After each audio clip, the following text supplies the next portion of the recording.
Hey guys, welcome to another episode of Chewing the Fat. Today I've got one of my favorite clients, actually, Christine. How are you, Christine? Thanks for joining me. I am good. Yeah, good to be here. Good. Now, for people that won't know, Christine came to us, and I remember having a conversation with you early on before you started, and Mm. you're just adamant that you weren't going to finish this protocol and that you'll quit. Um, and along the way, you've had challenges, you've complained, you whinged, you bitched, you carried on. But what's been fantastic and what I love about you is that you just kept going and haven't quit. And as a result of that, you're in, a week to go in phase three and about to head into phase four. Tell us a bit about you and how you came to Simpler Health. I got to the point where I was pretty overweight for my height and, didn't fit into any of my clothes and was just feeling kind of uncomfortable in my body and I actually went to a doctor and they said to me, look, you've got two choices. One is you could go on Ozempic and the other is you could do Simpler Health. And they told me about your program.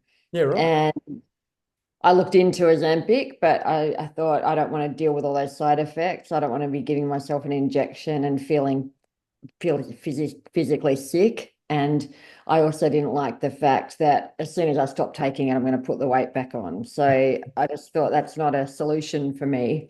Mm.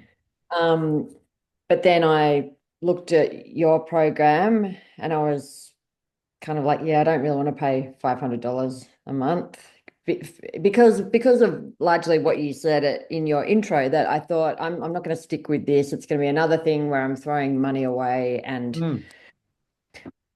and so yeah, I had that initial chat with you and spoke to my husband and we were like, nah, $500 a month is too much, He knows you well too.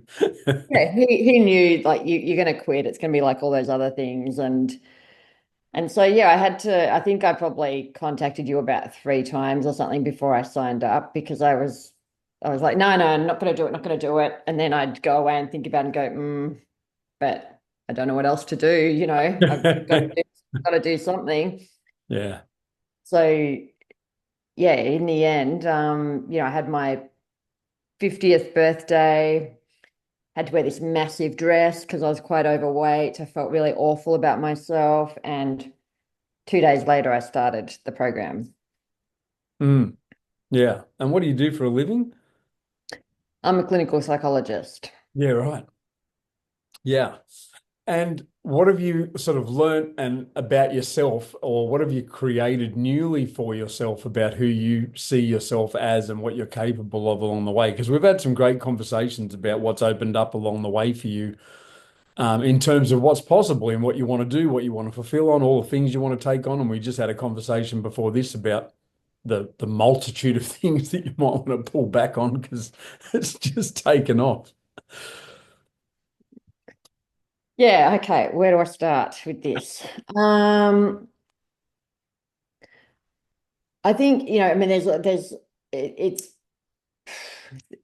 it's been monumental, in terms of the change, this program, in terms of obviously, I've lost the weight and that's really nice to be able to fit into my old clothes and to feel good in my own body and all those things. But um I didn't expect that I would have these kind of monumental changes in terms of how I see myself and that um I really do believe now that if I can do this program Mm, you know for 3.5 months or whatever it's been, um which I never thought I'd be able to do, you know, that I can do other things and I can push through. And just because it gets hard, I don't have to give up. And just because I don't want to do it, I don't have to stop. And because I give my word to something, it means I do it. mm, And that's very different to how I used to be. I would I would agree to do things, and then I'd think, no, I really don't want to do it, and then I'd back out, and then I'd feel bad about myself and think I'm a bad friend or I'm a bad daughter or all these things, and it chips away at how you see yourself. Mm. So I think, yeah, that's probably a bit of a ramble.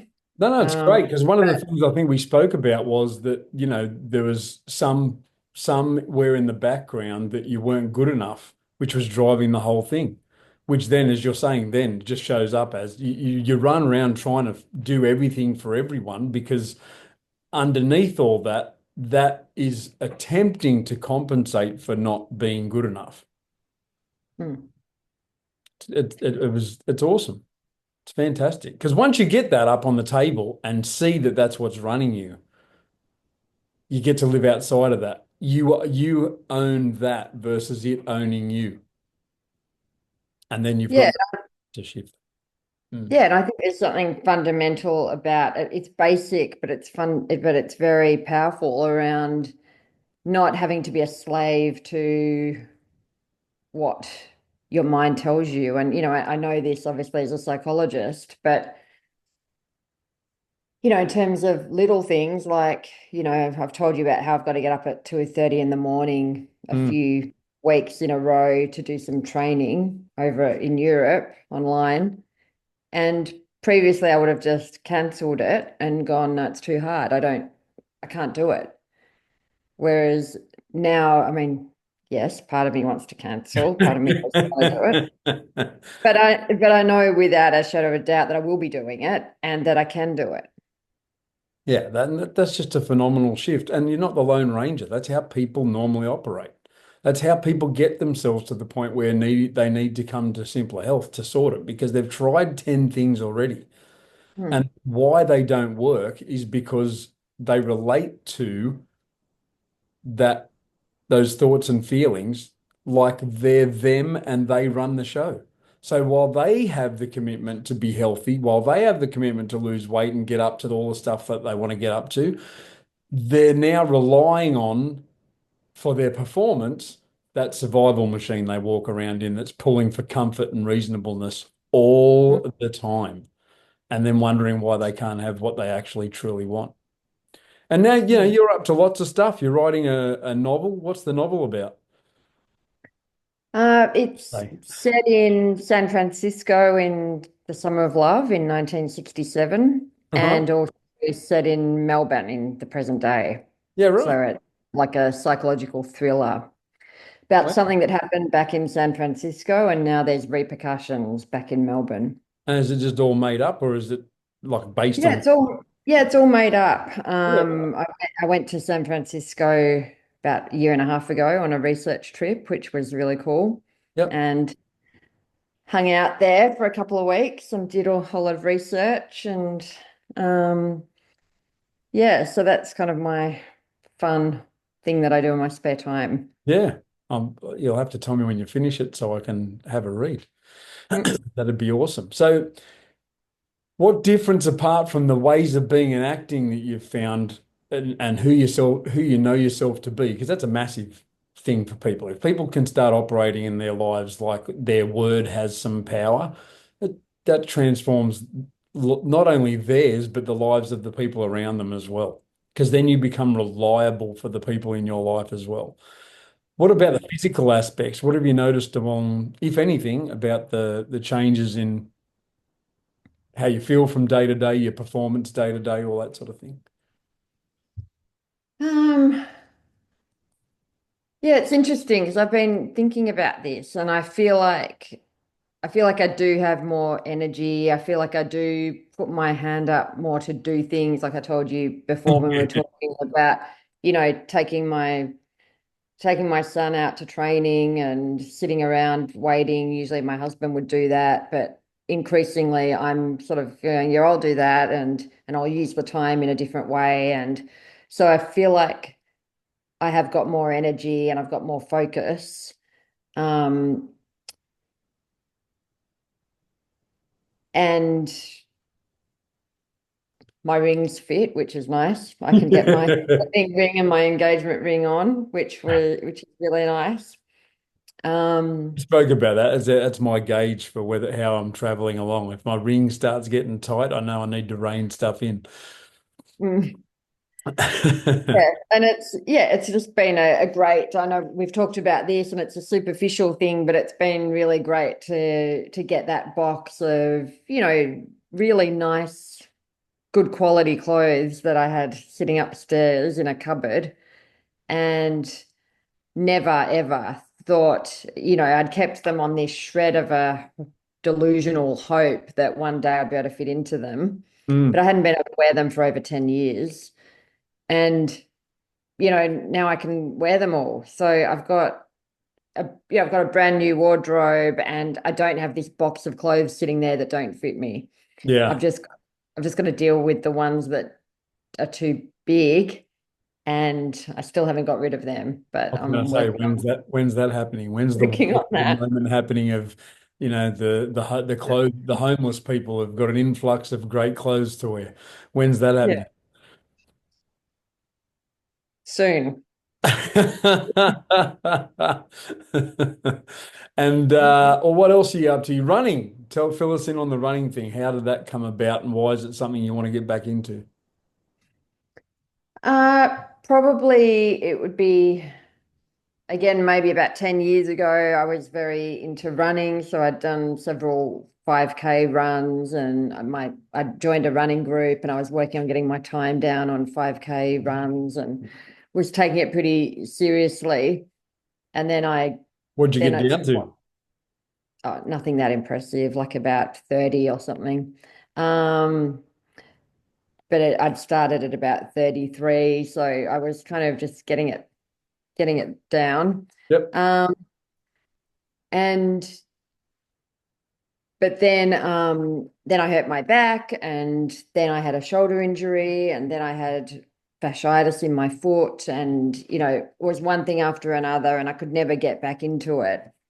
And then, when everything was better, I did try and start running, but by then I felt like I was too big. I couldn't even find running shorts to fit me. It was really hard to, so it was very uncomfortable trying to get out there in these skin tight, large shorts. Um, and yeah, this is something that's really important to me. I feel like I've been trying to get back to it for 10 years. I've had so many attempts, and this time I don't feel like there's anything standing in my way. I basically the first step is I'm going to run a 5K, then I'm going to do a 10K run, then I'm going to work my way up to a half marathon, and then ultimately I want to run a marathon. Yeah. Which one are you doing with the friend that runs is that the half marathon or the full marathon? I haven't worked out which one I'll do yet. I think she's doing the Gold Coast one this year. So maybe next year the Gold Coast one Yep. or the Yep. Melbourne one next year. I It's don't think I great. can do for the Melbourne one this year because I think it's in October, so that would be pushing it. Um, Yeah, that's great because there's so many people when they come to us haven't exercised for a long time, but they used to, and they mm, enjoyed various aspects of it, whatever their chosen exercise or sport or whatever was. And how we manage your carbohydrate intake in phase four is via the exercise side of things. So we want to put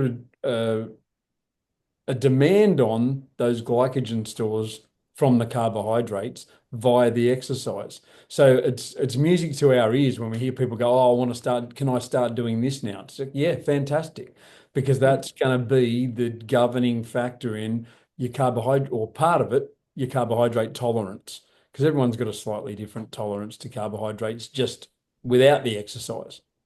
mm. But when you can incorporate something, and God, it helps if you love to do it, then otherwise, you're having those conversations with yourself again. Well, I said I would go for a run, and I hate this, but I'm going. Way I easier. love the high. I love Oh, that sorry. high.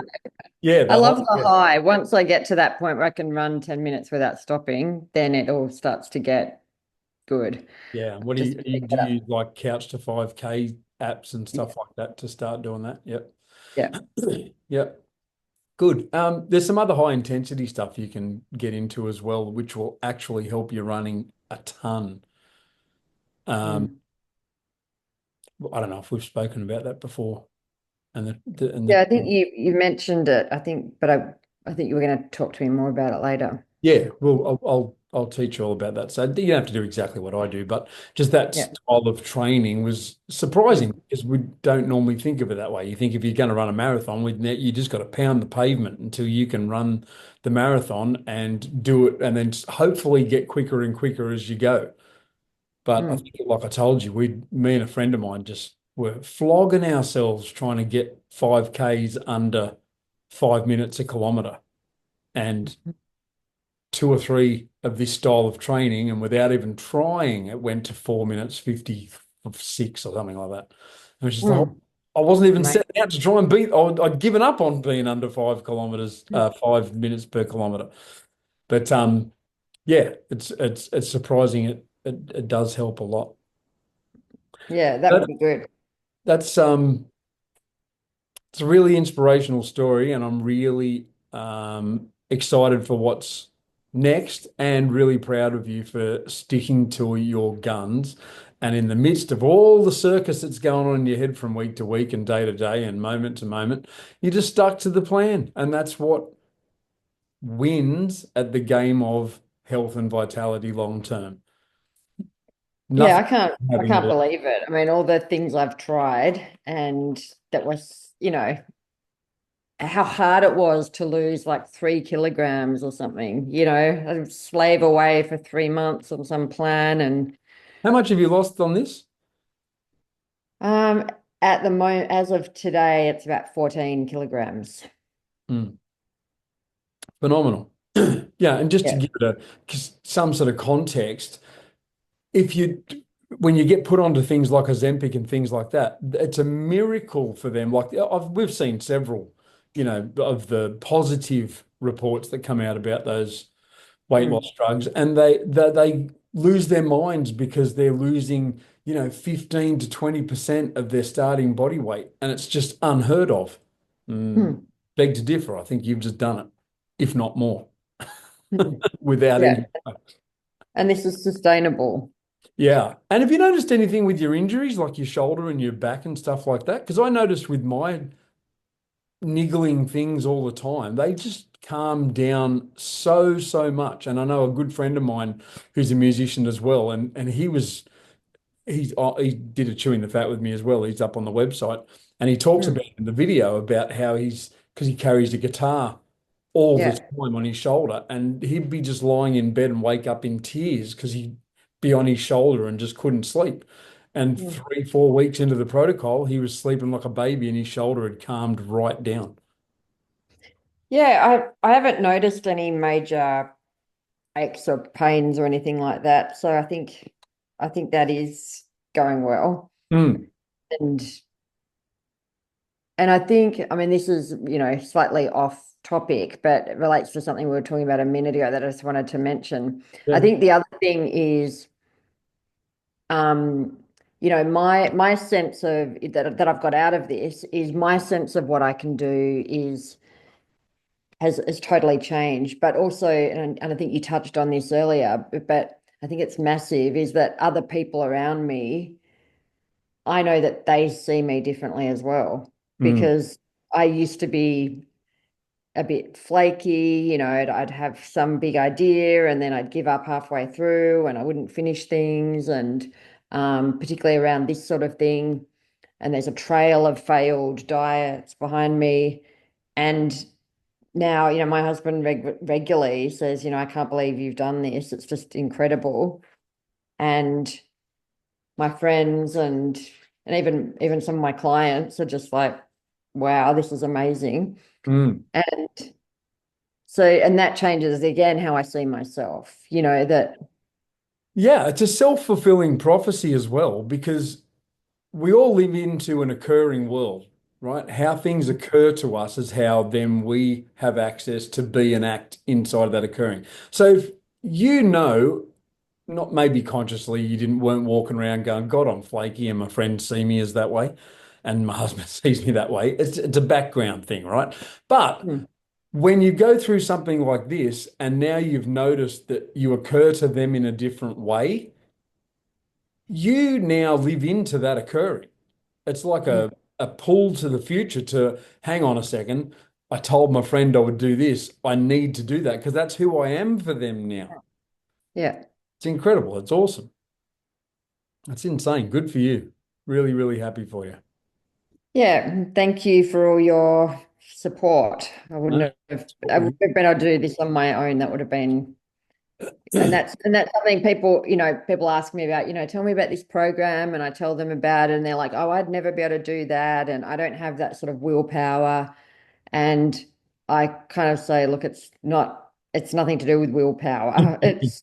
It's to do with just doing the program, and yeah, there's a lot of support, and you get the coaching, and you get the text message support, and Mm. you just have to, in the tough times, I've just had to think, I'm just going to deal with this meal and not worry about tomorrow's meals and just this meal. Yeah, awesome. So cool. Well, thanks for taking the time. I know you're very busy with your novel and your kids and your running and your business and everything. So I appreciate that a lot. I hope someone listening to this gets inspired by that. I know I am. And I know you also, Christine, like heard things in someone else's chewing the fat that we did that you had a look at as well. So good for you. Onward and upward, and we'll get you through phase 4 and show you how to sustain this for the rest of your life. And can't wait to read this novel. Okay, thanks a Thanks lot. for your time.